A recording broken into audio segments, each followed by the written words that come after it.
നമസ്കാരം. മലയാളി വാർത്ത ഇൻസൈഡിലേക്ക് സ്വാഗതം. അതെ, നമ്മൾ കേട്ടതെല്ലാം ശരിയാണ്. പശ്ചിമേഷ്യൻ യുദ്ധത്തിൽ 16ഓളം ഭാരതീയരുടെ ജീവൻ നഷ്ടമായിട്ടുണ്ട്. ഒന്നും രണ്ടുമല്ല, 16 ഇന്ത്യക്കാരുടെ ജീവൻ.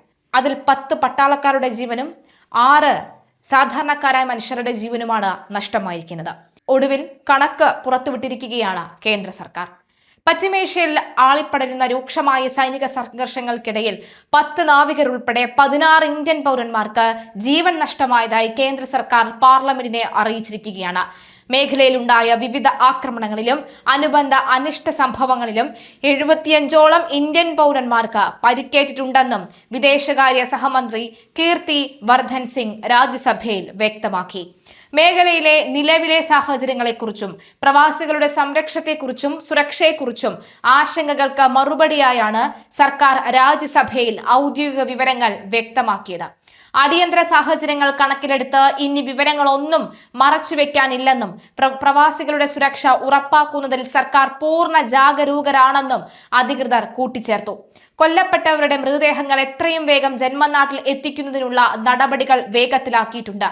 അതോടൊപ്പം ആക്രമണങ്ങളിൽ പരിക്കേറ്റ് ചികിത്സയിൽ കഴിയുന്ന ഇന്ത്യക്കാർക്ക് അടിയന്തര വൈദ്യസഹായം ഉറപ്പാക്കാൻ ബന്ധപ്പെട്ട രാജ്യങ്ങളിലെ ഇന്ത്യൻ എംബസികൾ വഴി ആവശ്യമായ ഇടപെടലുകൾ നടത്തിവരികയാണെന്നും കേന്ദ്ര സർക്കാർ വിശദീകരിച്ചു. വിവിധ പശ്ചിമേഷ്യൻ രാജ്യങ്ങളിൽ റിപ്പോർട്ട് ചെയ്യപ്പെട്ട മരണങ്ങളുടെയും നാശനഷ്ടങ്ങളുടെയും വ്യക്തമായ കണക്കുകളും വിദേശകാര്യ മന്ത്രാലയം പുറത്തുവിട്ടിട്ടുണ്ട്. ഒമാനിൽ 8 പേരും UAE 4 പേരുമാണ് കൊല്ലപ്പെട്ടത്. കൂടാതെ കുവൈറ്റിൽ 2ഉം ഇറാൻ, സൗദി അറേബ്യ എന്നീ രാജ്യങ്ങളിൽ ഓരോരുത്തർ വീതവുമാണ് മരണപ്പെട്ടതായി സ്ഥിരീകരിച്ചിട്ടുള്ളത്. പരിക്കേറ്റ 75 പേരിൽ ഭൂരിഭാഗവും UAE, അതായത് 32, ഒമാൻ 24, കുവൈറ്റിൽ 13 എന്നീ രാജ്യങ്ങളിലാണ് ഉള്ളത്. ഇതിനു പുറമെ ഖത്തർ, സൗദി അറേബ്യ, ഇസ്രയേൽ എന്നിവിടങ്ങളിലും ഇന്ത്യക്കാർക്ക് പരിക്കേറ്റിട്ടുണ്ട്. സംഘർഷങ്ങൾക്കിടെ ഖത്തറിലെ റാസ് ലഫാൻ ഗ്യാസ് പ്ലാന്റിലുണ്ടായ അപകടത്തിൽ 12 ഇന്ത്യൻ തൊഴിലാളികൾ കൊല്ലപ്പെട്ട ദാരുണ സംഭവവും കേന്ദ്രം ഔദ്യോഗികമായി തന്നെ സ്ഥിരീകരിച്ചു. മേഖലയിൽ യുദ്ധസമാന സാഹചര്യങ്ങൾ കടുക്കുന്ന പശ്ചാത്തലത്തിൽ പ്രവാസി ഇന്ത്യക്കാരുടെ ജീവനും സ്വത്തിനും സംരക്ഷണം ഉറപ്പാക്കാൻ ഇന്ത്യൻ എംബസികൾക്കും നയതന്ത്ര കാര്യാലയങ്ങൾക്കും കർശന നിർദ്ദേശം നൽകിയിട്ടുണ്ട്. പശ്ചിമേഷ്യയിൽ തുടരുന്ന എല്ലാ ഇന്ത്യക്കാരും പ്രാദേശിക ഭരണകൂടങ്ങളും എംബസികളും നൽകുന്ന സുരക്ഷാ മുന്നറിയിപ്പുകൾ കൃത്യമായി പാലിക്കണമെന്ന് അധികൃതർ അഭ്യർത്ഥിച്ചിട്ടുണ്ട്. അതേസമയം യുദ്ധക്കെടുതി രൂക്ഷമായ ഇറാനിൽ കുടുങ്ങിക്കിടന്ന 2500-ലധികം ഭാരതീയരെ അയൽ രാജ്യങ്ങൾ വഴി സുരക്ഷിതമായി നാട്ടിലെത്തിക്കാൻ കഴിഞ്ഞതായി വിദേശകാര്യ മന്ത്രാലയം അറിയിച്ചു. ദുരന്തബാധിതരായ പ്രവാസികൾക്കും അവരുടെ കുടുംബങ്ങൾക്കും ആവശ്യമായ എല്ലാ സാമ്പത്തികവും നിയമപരവുമായ സഹായങ്ങൾ നൽകി വരികയാണെന്നും സർക്കാർ വ്യക്തമാക്കി. നഷ്ടപരിഹാരം യുദ്ധമേഖലകളെ അപകടത്തിൽപ്പെടുന്ന നാവികർക്ക് DGMA വെൽഫെയർ സ്കീം പ്രകാരം 10 ലക്ഷം രൂപയാണ് അടിയന്തര സഹായമായി നൽകുന്നത്. പരിശോധനകൾക്ക് ശേഷം തുക വേഗത്തിൽ കുടുംബത്തിന് കൈമാറും. യൂണിയനുകളുമായി കരാറുള്ള നാവികർക്ക് അധിക നഷ്ടപരിഹാരത്തിനും അർഹതയുണ്ട്. മാരിടൈം യൂണിയൻ ഓഫ് ഇന്ത്യ വഴി ഓഫീസർമാർക്ക് 12 ലക്ഷം രൂപയും national union of seafarers of India വഴി ജീവനക്കാർക്ക് 10 ലക്ഷം രൂപയും ലഭിക്കും.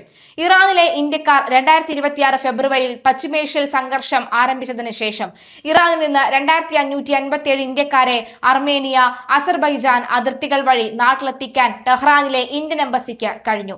വിദ്യാർത്ഥികൾ, തൊഴിലാളികൾ, നാവികർ, മത്സ്യത്തൊഴിലാളികൾ എന്നിവർ ഉൾപ്പെടെ 7000-ഓളം ഇന്ത്യക്കാർ ഇപ്പോഴും ഇറാനിലുണ്ടെന്നാണ് സർക്കാരിന്റെ കണക്കുകൂട്ടൽ.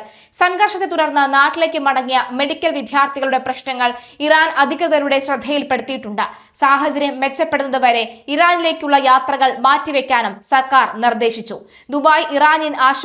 ദുബായിലെ ഇറാനിയൻ ആശുപത്രി അടച്ചുപൂട്ടിയതിനെ തുടർന്ന് അവിടെ ജോലി ചെയ്തിരുന്ന മലയാളികൾ ഉൾപ്പെടെ 130-ലധികം ഇന്ത്യക്കാർ നേരിടുന്ന വിസ പ്രശ്നങ്ങളും സർക്കാർ നിരീക്ഷിക്കുന്നുണ്ട്. വിദേശത്തുള്ള ഇന്ത്യക്കാരുടെ ക്ഷേമത്തിന് വലിയ പ്രാധാന്യമാണ് നൽകുന്നത്. UAE-യിലെ ഇന്ത്യൻ മിഷൻ ഇവരുമായി നിരന്തരം ബന്ധപ്പെടുന്നുണ്ട്. നയതന്ത്ര തലത്തിൽ വിഷയം ഉന്നയിച്ചിട്ടുണ്ടെങ്കിലും വിസ സംബന്ധിച്ച തീരുമാനങ്ങൾ അതത് രാജ്യങ്ങളുടെ അധികാര പരിധിയുള്ളതാണെന്നും മന്ത്രി കൂട്ടിച്ചേർത്തു. ഓപ്പറേഷൻ ചെക്ക്മേറ്റ് എന്നത് വളരെ പ്രധാനപ്പെട്ട ഒന്നാണ്. അമേരിക്കയിലെ അരിസോണയിൽ ഓപ്പറേഷൻ ചെക്ക്മേറ്റിന്റെ ഭാഗമായി അറസ്റ്റിലായ 52 പേരിൽ 30 പേർ ഇന്ത്യക്കാരാണെന്ന റിപ്പോർട്ടുകളും വിദേശകാര്യ മന്ത്രാലയം പരിശോധിക്കുന്നുണ്ട്. 2026 മെയ് 11 മുതൽ 15 വരെ നടന്ന പരിശോധനയിൽ അനധികൃതമായി രാജ്യത്ത് തങ്ങിയതിനാണ് ഇവരെ customs and border protection arrest ചെയ്തിരിക്കുന്നത്. ഇതിൽ 36 പേർ ട്രക്ക് ഡ്രൈവർമാരാണ്. ഇവരെ നാടുകടത്തുമെന്നാണ് അമേരിക്കൻ അധികൃതർ വ്യക്തമാക്കുന്നത്. ഓപ്പറേഷനെ കുറിച്ച് മുൻകൂർ വിവരങ്ങളൊന്നും തന്നെ ലഭിച്ചിരുന്നില്ല. എന്നാൽ അറസ്റ്റ് വിവരങ്ങൾ പുറത്തുവരുന്നയുടൻ വാഷിംഗ്ടണിലെ ഇന്ത്യൻ എംബസി വഴി അമേരിക്കൻ അധികൃതരുമായി ബന്ധപ്പെട്ടിട്ടുണ്ട്. അറസ്റ്റിലായവരുടെ വിവരങ്ങൾ ഔദ്യോഗികമായി ലഭിക്കാൻ കാത്തിരിക്കുകയാണെന്നും മന്ത്രി രാജ്യസഭയെ അറിയിച്ചു. അതേസമയം ഇറാനും അമേരിക്കയും തമ്മിലുള്ള യുദ്ധം വ്യാപിക്കുന്നു എന്ന ആശങ്ക വർദ്ധിപ്പിച്ചാണ് കഴിഞ്ഞ ദിവസം ഈജിപ്തിൽ ഡ്രോൺ ആക്രമണം നടന്നത്. ധമയട്ട തുറമുഖത്തിൽ അമേരിക്കൻ കപ്പൽ ലക്ഷ്യമിട്ടായിരുന്നു ആക്രമണം. കപ്പലിന് തീ പിടിക്കുകയും മറ്റൊരു കപ്പലിലേക്ക് തീ പടരുകയും ചെയ്തുവെന്ന് റോയിറ്റേഴ്സ് റിപ്പോർട്ട് ചെയ്തിട്ടുണ്ടായിരുന്നു. ഉടനെ തന്നെ അഗ്നിശമന രക്ഷാപ്രവർത്തകരെത്തി തീ അണയ്ക്കുകയും ചെയ്തു. ഇറാനും ഇസ്രയേലും അമേരിക്കയും തമ്മിലുള്ള യുദ്ധത്തിൽ ഗൾഫിലെ 6 രാജ്യങ്ങളിലും ആക്രമണം നടന്നിരുന്നു. ഇറാഖിലും ജോർദാനിലും യമനിലും സിറിയയിലും അടുത്തിടെ ആക്രമണങ്ങൾ നടന്നു. അതായത് യുദ്ധം കൂടുതൽ രാജ്യങ്ങളിലേക്ക് പടരുന്നതിനിടയിലാണ് ഈജിപ്തിലെ പുതിയ ആക്രമണം എന്നുള്ളതാണ്. ആദ്യമായിട്ടാണ് ഈജിപ്തിൽ ഡ്രോൺ ആക്രമണം നടക്കുന്നത്. ഈജിപ്തിലെ പ്രധാന തുറമുഖങ്ങളിലൊന്നാണ് ധമയട്ട. LNG കാർഗോ കപ്പൽ നങ്കൂരമിട്ട വേളയിലാണ് ആക്രമണം നടന്നത്. അമേരിക്കയുടെ ഉടമസ്ഥയിലുള്ള ഈ എനർഗോസ് വിൻഡർ എന്ന കപ്പലാണ് ആക്രമിക്കപ്പെട്ടത് എന്ന് ബ്രിട്ടീഷ് മാരിടൈം സുരക്ഷാ കമ്പനിയായ അംബ്രി അറിയിച്ചു. ഈ ഡ്രോൺ ആക്രമണമാണ് നടന്നത് എന്ന് പരസ്യപ്പെടുത്തിയതും ഇവരാണ്.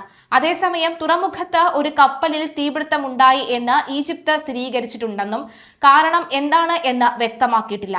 അടിയന്തര സുരക്ഷാ വിഭാഗത്തിന്റെ ഇടപെടലിൽ തീ അണച്ചു എന്നാണ് ഈജിപ്തിലെ പെട്രോളിയം മന്ത്രാലയം അറിയിച്ചത്. ആർക്കും പരിക്കില്ലെന്നും മന്ത്രാലയം അറിയിച്ചെങ്കിലും ഡ്രോൺ ആക്രമണമാണോ എന്ന് വിശദീകരിച്ചില്ല. ഇറാനെതിരായ ആക്രമണം അമേരിക്ക 3 ദിവസമായി അപ്രതീക്ഷിതമായി നിർത്തിവച്ചിരിക്കുകയാണ്. ആയുധം തീർന്നതാണ് കാരണമെന്ന് അനൌദ്യോഗിക വിവരങ്ങളുണ്ട്. അതിനിടെ സൗദിയെ ലക്ഷ്യമിട്ട് യമനിൽ നിന്നും ഇറാഖിൽ നിന്നും ആക്രമണം ഉണ്ടായി. അമേരിക്കയും സൗദിയും ചേർന്ന് ഇറാഖിൽ ശക്തമായ ആക്രമണം നടത്തി. PMF എന്ന ഇറാഖിലെ ഷിയ സംഘടനത്തെ ലക്ഷ്യമിട്ടായിരുന്നു ആക്രമണം. അമേരിക്കയുമായി ചേർന്ന് ഇറാന്റെ സഖ്യകക്ഷിക്കെതിരെ സൗദി അറേബ്യ ആക്രമണം നടത്തുന്നത് ആദ്യമായാണ്. ഇതോടെ യുദ്ധത്തിന്റെ ഭാഗമായിരിക്കുകയാണ് സൗദി അറേബ്യയും. ജോർദാനിലെ US ക്യാമ്പ് ആക്രമിച്ചാണ് ഇറാൻ ഇതിന് തിരിച്ചടി നൽകിയത്. ഹോർമൂസിലും ഇറാൻ ആക്രമണം നടത്തി. ഇറാന് ശക്തമായ തിരിച്ചടി നൽകുമെന്ന് ട്രംപ് പ്രഖ്യാപിച്ചിട്ടുണ്ട്. ഇതോടെ വിപണി ആശങ്കയിൽ നിൽക്കവെയാണ് ഈജിപ്തിലെ ആക്രമണ വാർത്ത. ഈജിപ്ത് ഇതുവരെ യുദ്ധത്തിന്റെ ഭാഗമായിട്ടില്ല. ഹോർമൂസ്, ബാബുൽ മന്ദിബ കടൽപാതകൾ അടഞ്ഞതിൽ പ്രതിസന്ധിയിലാണ് സൗദി അറേബ്യ. ഇതാണ് സൗദിയെ ഇറാഖിൽ തിരിച്ചടി നൽകാൻ പ്രേരിപ്പിച്ചത്. നിലവിലെ സാഹചര്യത്തിൽ യുദ്ധം ഒരു വശത്ത് മുറുകുന്നു, മറുവശത്ത് അയയുന്നുണ്ട്. പക്ഷെ അപ്പോഴും ഇതിലൊന്നിലും പെടാത്ത ഒരുപാടധികം നിരവധി പേരുടെ ജീവൻ നഷ്ടമാകുന്നു എന്ന് തന്നെയാണ് കണക്കുകൾ സൂചിപ്പിക്കുന്നത്.